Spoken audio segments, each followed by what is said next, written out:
আসসালামু আলাইকুম এভরিওয়ান, কি অবস্থা সবার? আই হোপ সবাই প্রত্যেকে মহান আল্লাহ তাআলার অশেষ রহমতে সবাই ভালো আছেন এবং সুস্থ আছেন। বরাবরের মতো আরো একটা নতুন কন্টেন্ট ভিডিও নিয়ে আপনার মাঝে আমি উপস্থিত হয়েছি। তো গাইস, আজকের ভিডিওতে মূলত আম্মু আমাদের দুপুরের লাঞ্চের জন্য লইটা মাছ এখানে রান্না করবে। তো এখানে দেখতে পাচ্ছেন আম্মু পাতিলের মধ্যে তেল, পরিমাণ মতো তেল এখানে নিয়ে নিয়েছে। তো এরপর আম্মু এখানে অনেকগুলো বাটির মধ্যে অনেকগুলো ইনগ্রেডিয়েন্টস এখানে নিয়েছে। তো যেগুলো নিয়েছে এগুলো আমি আপনাদেরকে বলে দিচ্ছি। বিশেষ করে আম্মু এখানে নিয়েছে পেঁয়াজ কুচি, কাঁচামরিচ কুচি, টমেটো কুচি, এরপরে হলুদ গুঁড়া, মরিচ গুঁড়া, জিরার গুঁড়া, আদা বাটা, রসুন বাটা। তো এগুলো নিয়ে এখানে একটি পাতিলের মধ্যে আম্মু এখানে ঢেলে দিয়েছে। তো এরপর এখানে দেখতে পাচ্ছেন লইটা মাছগুলোকে আম্মু এখানে পাতিলের মধ্যে এখানে দিয়ে দিয়েছে। এরপর এখানে আম্মু খুন্তি দিয়ে এগুলোকে ভালোভাবে কষিয়ে নিবে।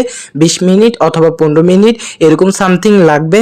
তো আম্মু এগুলোকে ভালোভাবে নেড়ে চেড়ে নিয়েছে। দেখতে পাচ্ছেন ফাইনালি আমাদের লইটা মাছ রান্না করা কমপ্লিট। দেখতে পাচ্ছেন কতটা জোস, কতটা সুন্দর দেখা যাচ্ছে। তো গাইস, দেখতে পাচ্ছেন আম্মু এখন আমাদেরকে পরিবেশন করার জন্য নিয়ে এসেছে। কতটা সুন্দর দেখা যাচ্ছে, জোস, ওয়াও।